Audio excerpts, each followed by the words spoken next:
quieran servir al Señor dentro del campo misionero, dentro de lo que sería el ministerio pastoral. Y estamos viendo que hay una falta de aspirantes para prepararse para el ministerio.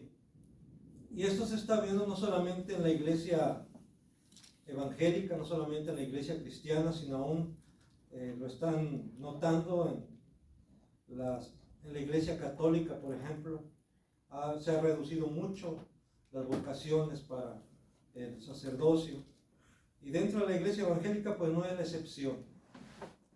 Y por eso en esta mañana yo quiero hacer un llamado especialmente a los varones, pero sin descartar a las mujeres también en cuanto a servir como misioneras o aún para prepararse para servir mejor al Señor en su iglesia o congregación donde el Señor le ha puesto.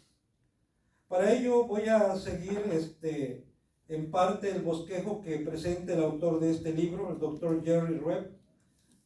Este libro tiene como título Pastorear el rebaño de Dios. Y como dije, voy a seguir en algunos puntos el bosquejo que él nos da ahí en su libro, pero quiero a la vez adaptarlo a nuestras necesidades, a nuestras condiciones en que nos estamos moviendo como Iglesia Presbiteriana Reformada de México, especialmente pensando en nuestro presbiterio del norte, el Honorable Presbiterio del Norte, pensando también en nuestra región aquí en Tijuana. Hay obreros, pero necesitan dar el siguiente paso, ¿verdad? Que sería la ordenación para poder servir al Señor como ministros ordenados. Voy a pedir que abran sus Biblias en el Evangelio según San Lucas, por favor, Evangelio según San Lucas, capítulo 10.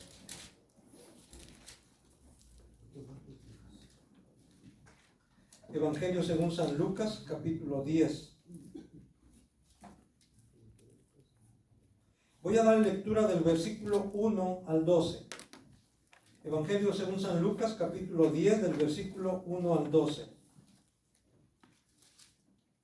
Después de estas cosas, designó el Señor también a otros 70, a quienes envió de dos en dos delante de él a toda ciudad y lugar a donde él había de ir. Y les decía: la mies a la verdad es mucha, mas los obreros pocos. Por tanto, rogad al Señor de la mies que envíe obreros a su mies. Y he aquí yo os envío como corderos en medio de lobos.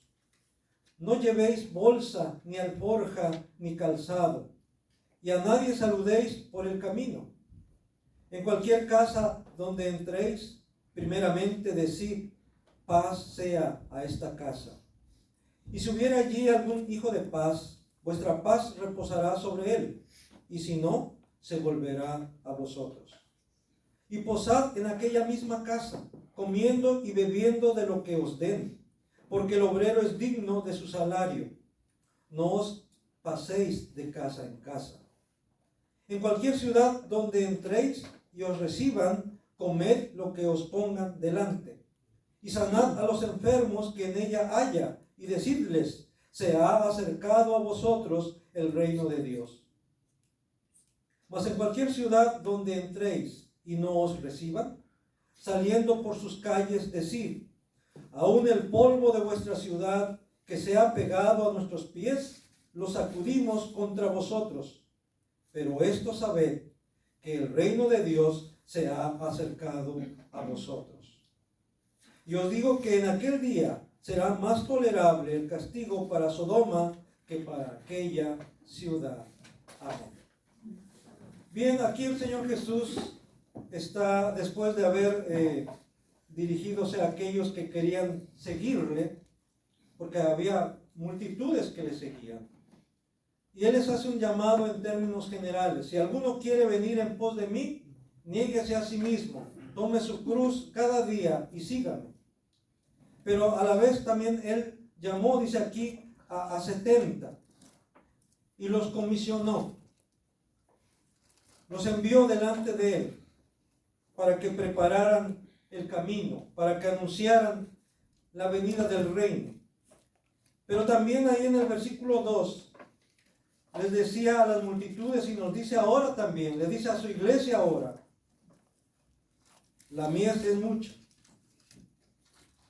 mas los obreros pocos.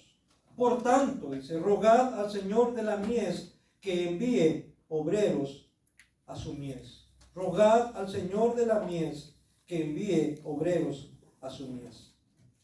Por eso, aquí tenemos que resaltar 5 cosas en este día. Primero, que el llamado de Dios es a ser salvos. Porque no podemos dar algo que no tenemos, algo que no podemos hablar de algo que no hemos experimentado, algo que no hemos vivido. Por eso el llamado de Dios primeramente es a ser salvos. Allá en Juan capítulo 3, vamos a buscar algunos pasajes.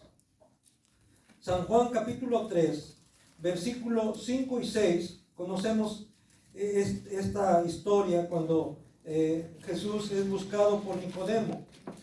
Dice ahí en Juan 3, versículos 5 y 6. Respondió Jesús: de cierto te digo, que el que no naciere del agua y del Espíritu no puede entrar en el reino de Dios. El que no naciere del agua y del Espíritu no puede entrar en el reino de Dios. Y dice el versículo 6, lo que es nacido de la carne, carne es. Y lo que es nacido del Espíritu, Espíritu es. Ahí Jesús también recalca, es necesario nacer de nuevo.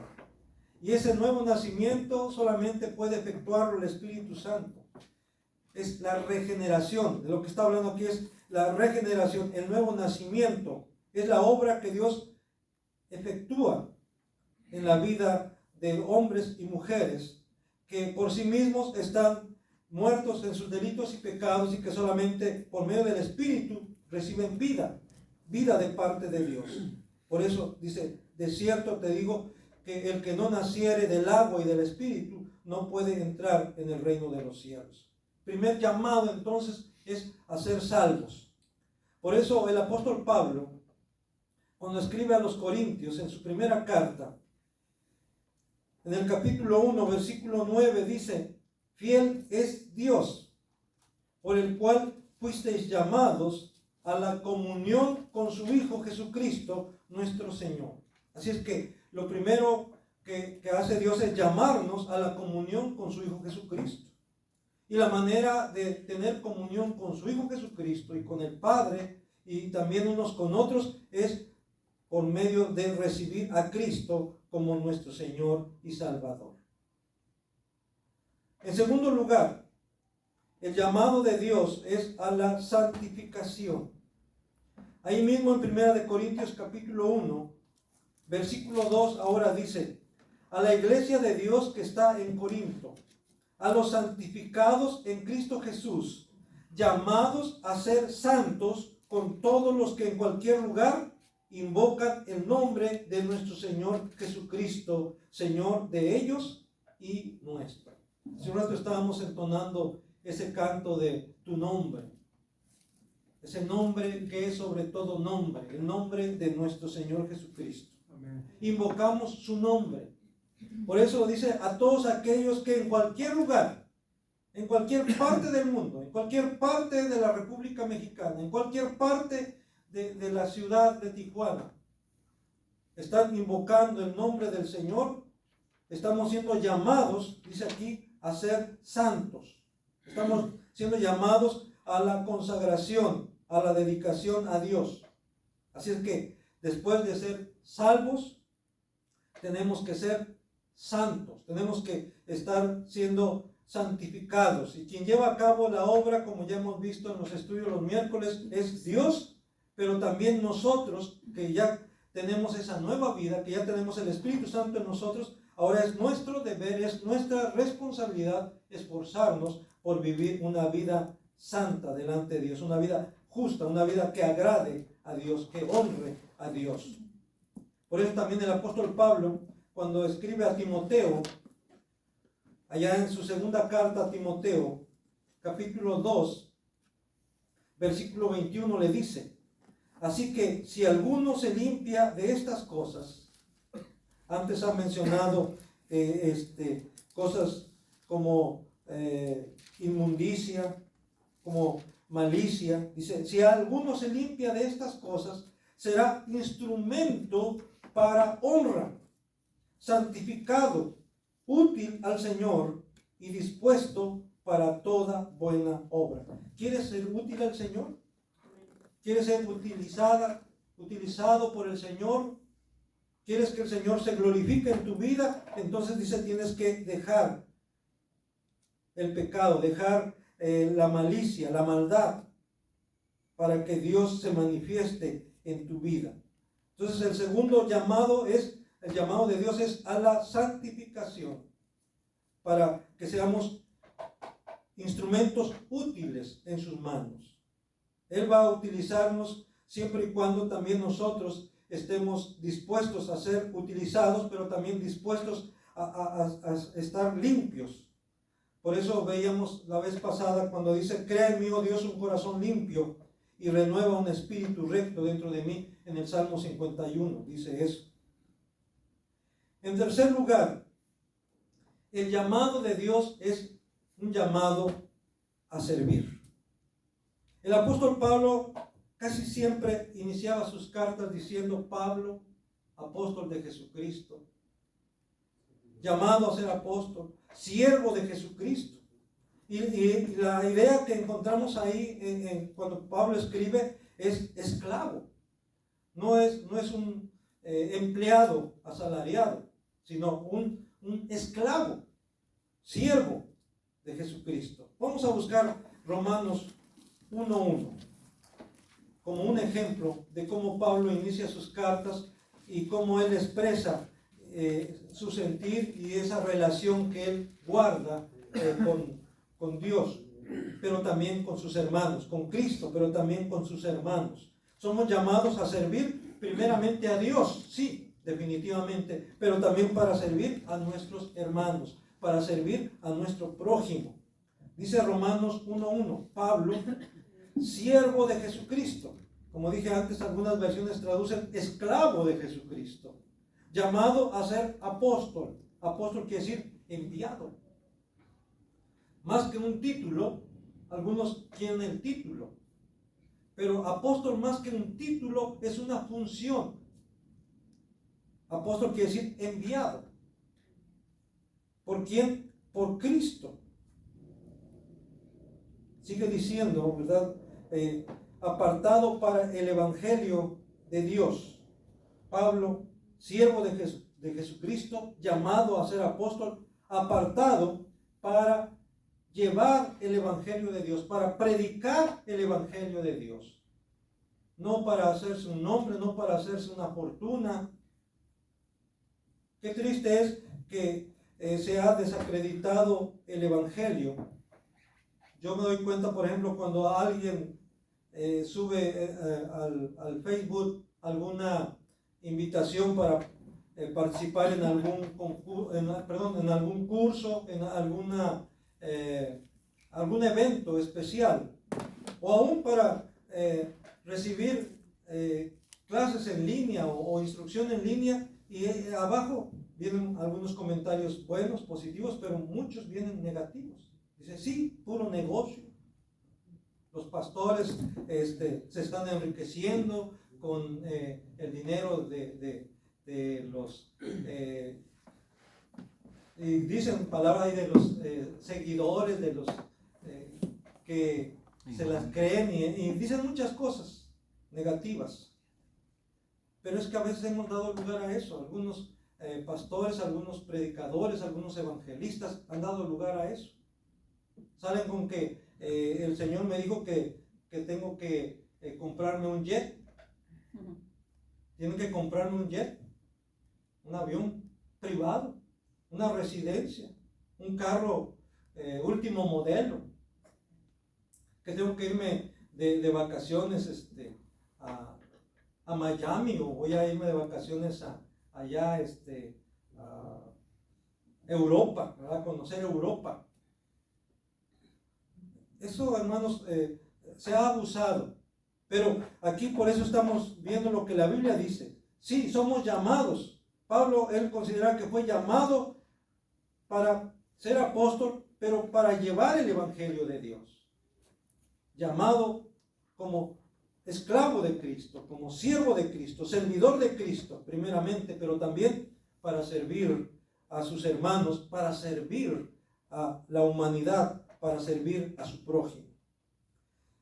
En el Evangelio según San Marcos, en el capítulo 10, versículo 42, San Marcos 10, versículo 42 al 45, dice de la siguiente manera.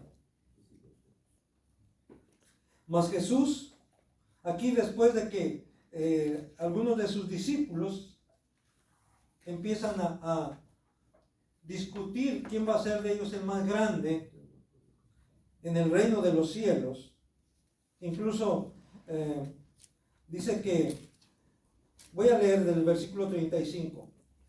Entonces Jacobo y Juan, hijos de Zebedeo, se le acercaron diciendo: Maestro, querríamos que nos hagas lo que pidiéramos. Él les dijo: ¿qué queréis que os haga? Ellos le dijeron: concédenos que en tu gloria nos sentemos el uno a tu derecha y el otro a tu izquierda. ¿Cómo les había llamado Jesús a Jacobo y a Juan? Recuerden que les puso un apodo. Los hijos del trueno. Los Boanerges, los hijos del trueno. Eran de carácter fuerte estos muchachos, ¿no? Y vean sus ambiciones también que tenían. Concédanos que en tu gloria nos sentemos el uno a tu derecha y el otro a tu izquierda. Entonces Jesús les dijo: no sabéis lo que pedís. ¿Podéis beber del vaso que yo bebo? ¿O ser bautizado con el bautismo con que yo soy bautizado? Ellos dijeron: podemos. Aquí Jesús, cuando habla de beber el vaso, está hablando de los padecimientos que Él va a tener, de la manera en que Él va a padecer, de la manera en que Él va a morir. Y ellos dijeron: sí, sí podemos. Por eso Jesús dice: no saben lo que están pidiendo, no saben, no están conscientes. Jesús les dijo: a la verdad, del vaso que yo bebo beberéis, y con el bautismo con que yo soy bautizado seréis bautizados. Pero el sentaros a mi derecha y a mi izquierda no es mío darlo, sino a aquellos para quienes está preparado. Cuando lo oyeron los 10, comenzaron a enojarse contra Jacobo y contra Juan. ¿Por qué creen que se empezaron a enojar los otros también? Porque también ellos querían. Porque ellos también, ¿cómo que ya nos quieren ganar esos lugares, verdad? Cada uno se sentía como con el derecho de estar sentado a la derecha o a la izquierda de ellos. Y por eso se enojaron, porque sintieron que Jacobo y Juan se le estaban adelantando. Por eso, conociendo Jesús su corazón, dice ahí el versículo 42. Mas Jesús, llamándoles, les dijo: ¿sabéis que los que son tenidos por gobernantes de las naciones se enseñorean de ellas, y sus grandes ejercen sobre ellos potestad? Pero no será así entre vosotros, sino que el que quiera hacerse grande entre vosotros será vuestro servidor, y el que de vosotros quiera ser el primero será siervo de todos. El que quiera ser más grande en el reino de los cielos tiene que ser siervo de todos los demás. Versículo 45. Porque el Hijo del Hombre no vino para ser servido, sino para servir y para dar su vida en rescate por muchos. ¿Quién es ese Hijo del Hombre? Jesús Cristo. El Hijo del Hombre, pero también el Hijo de Dios. El Rey de Reyes y Señor de Señores, dice, no vino para ser servido, y lo demostró. Dice que en aquella última noche que él estuvo con sus discípulos, tomó un lebrillo, se quitó su túnica, se ciñó una toalla, tomó un lebrillo con agua y empezó a lavar los pies de sus discípulos. Sí, el Rey de Reyes y Señor de Señores, el creador del universo, el dueño y poseedor de toda la honra y toda la gloria, lavando los pies de sus discípulos. Por eso lo que él decía era congruente con lo que hacía. Lo que hacía era congruente con lo que decía. Porque el Hijo del Hombre no vino para ser servido, sino para servir y para dar su vida en rescate por muchos. Dice Jesús, ustedes también deben servir. En el ministerio, su nombre mismo lo dice, hermanos. Ministerio, ¿qué quiere decir? Servicio. Los pastores no estamos para ser servidos, sino ¿para qué? Para servir. A veces me da tristeza con algunos pastores que he conocido, quieren que los sirvan. Se sientan y sírvanme, atiéndanme. Hey, tú, María, ¿qué pasó? ¿Dónde está mi café? ¿Dónde está? Así. Con esa autoridad. Porque sienten que, y aún cuando van primero los pastores, dicen, ¿verdad? A lo mejor lo dicen en broma, no sé, ¿verdad? A lo mejor, ¿qué tanto hay de cierto en eso? Primero los pastores. Yo creo, hermanos, que se ha entendido mal la posición en la que Dios nos ha colocado. No tenemos que enseñorearnos de los demás. Por eso, a través del apóstol Pedro dice que no debemos enseñorearnos de la grey en donde el Señor nos ha puesto como obispos. También el término obispo como que les da cierta categoría, ¿verdad? Obispos. Y más los arzobispos y más los cardenales.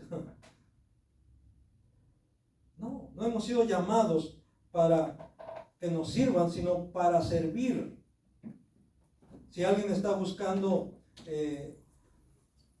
como dicen por ahí, reconocimiento, si alguien está buscando fama, pues entonces no haga caso a este llamado. Porque este llamado es de parte de Dios para servir a los demás. Si quieres ser grande en el reino de los cielos, tienes que servir a los demás. Tienes que ser siervo. Recuerdo que conocí también a dos jóvenes y uno le decía, hey, siervo inútil. ¿Qué pasó, siervo inútil? Le decía el otro. Y un día les dije, ¿saben qué? Todavía no se han ganado ese título. Porque el Señor dice claramente que hasta que hayamos hecho todo lo que tenemos que hacer, hasta que hayamos obedecido en todo al Señor y hayamos hecho todo lo que Él nos ha encargado, hasta entonces podremos decir, siervo inútil soy. Porque lo que tenía que hacer, eso hice nada más, no hice más. Así de que ni siquiera, hermanos, podemos ser portadores de ese título. Ni siquiera nos pueden llamar siervos inútiles, porque ni siquiera hemos hecho lo que nos corresponde hacer. Pero tenemos que esforzarnos por hacerlo. El llamado al ministerio, el llamado para servir a Dios, es irresistible. Así como hay ese llamamiento irresistible a la conversión, a entregar su vida al Señor, hay un llamamiento externo, un llamamiento general, pero el llamamiento interno es obrado por el Espíritu Santo en el corazón de la persona. No es el predicador, no es el evangelista, es el Espíritu Santo obrando en el corazón de la persona, quitando ese corazón endurecido, ese corazón de piedra y poniendo un corazón de carne, un corazón sensible para que pueda responder al llamado de Dios. Es el llamamiento interno, es un llamamiento irresistible. Pues también para el ministerio, también para servir a Dios como ministro, como pastor, como evangelista, como misionero, es también irresistible cuando viene de parte de Dios. Vamos a buscar en Isaías, capítulo 6, el llamamiento de Isaías. Capítulo 6, versículo 8.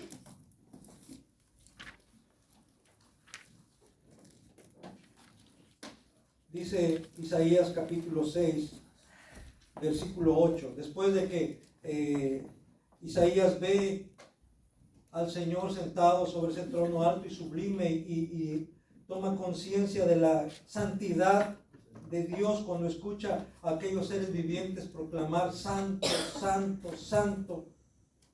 Se da cuenta de su inmundicia, se da cuenta de su condición en que se encuentra y siente morirse.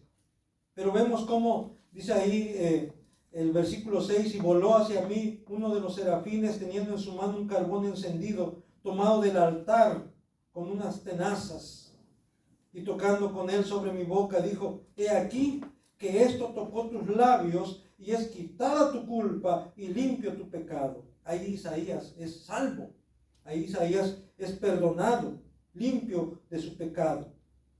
Y ya perdonado y limpio de su pecado, ya salvo, como habíamos dicho desde un principio, ahora sí está en condiciones para ser portador de las buenas noticias, portador del evangelio, porque eso quiere decir evangelio, buenas noticias, portador de la palabra de Dios.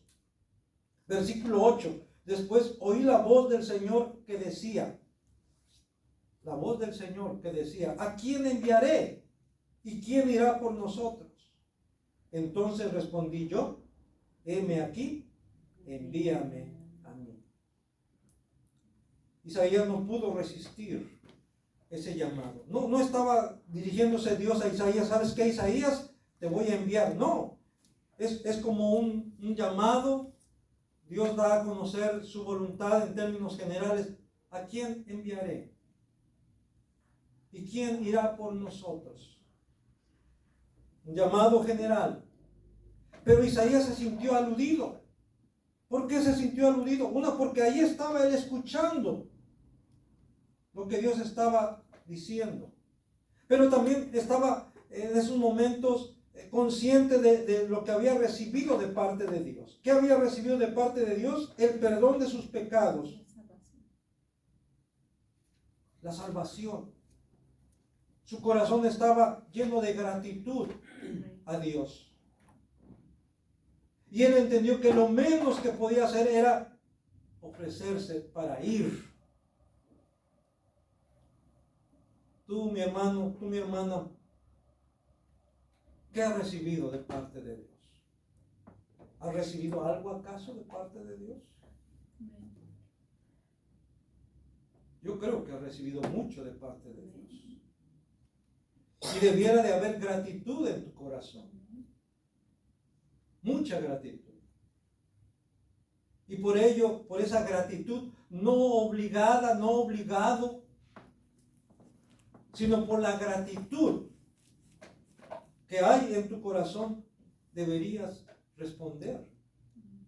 Deberíamos responder como Isaías: heme aquí, aquí estoy, envíame a mí. ¿Crees que puedo serte útil? ¿Crees que yo puedo contribuir en algo? Aquí estoy. Utiliza mis manos, utiliza mis pies, utiliza mi boca, utilízame en lo que tú quieras, como yo pueda serte útil, como yo pueda servirte. Heme aquí, envíame a mí. Es un llamado irresistible. No tienes que esperar a que oigas una voz.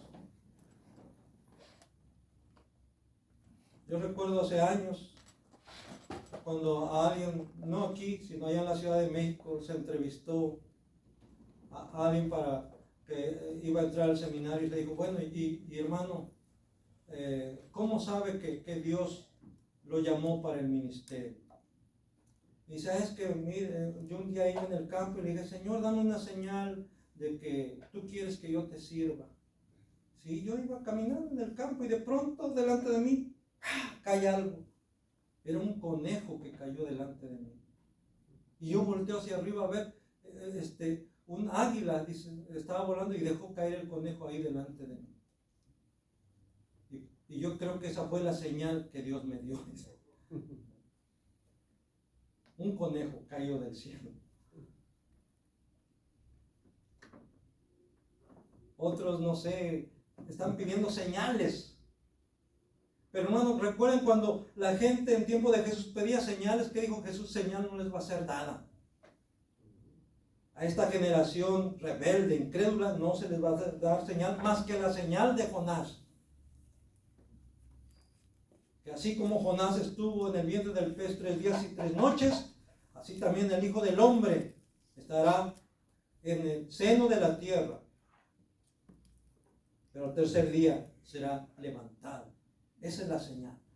Hermano, hermana, ya se nos ha dado señal. La señal del Hijo del Hombre, la señal de Cristo, el amor de Cristo, el amor de Dios. Porque de tal manera amó Dios al mundo, que ha dado a su Hijo unigénito. ¿Para qué? Para que todo aquel que en Él cree no se pierda, mas tenga vida eterna. Mirad cuál amor nos ha dado el Padre. La grandeza. Hermano, ¿qué más queremos? Y aún así a veces Dios, hermanos, condesciende en dar ciertas señales, ciertos indicios de cuál es su voluntad. Pero yo creo que nosotros no tenemos que estar esperando ese tipo de señales. La señal, la muestra más grande, o insisto, es el amor de Dios, la misericordia de Dios, lo que Dios ya ha hecho por ti, lo que Dios te ha dado. ¿Qué más queremos? Nos ha dado la vida. Aquí estamos todavía. ¿Cuántos ya han partido? Y tú estás aquí todavía. Yo estoy aquí todavía. Por la misericordia de Dios. Por la gracia de Dios. Por eso también Jeremías, cuando él trató de evadir su responsabilidad, de no hablar lo que Dios le había encomendado, lo que Dios le había encargado, porque Dios ya le había anticipado: vas a dirigirte a un pueblo duro de servicio. También Ezequiel le dijo: el pueblo al que tú te vas a dirigir es un pueblo duro. Dice: pero yo he hecho tu frente más dura que la de ellos, como diamante. ¿Eso qué quiere decir? Si ellos son duros, tú vas a ser más duro en contra de ellos.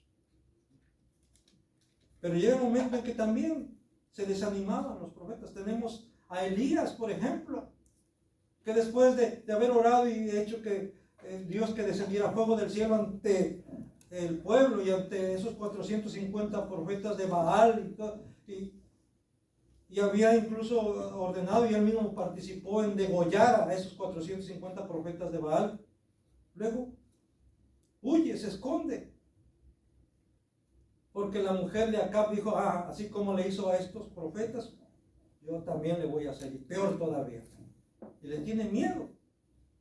Y se esconde, y está por allá, que quiere morirse, entra en depresión. Aquí vemos cómo Jeremías llega un momento también en que él ya no quiere hablar.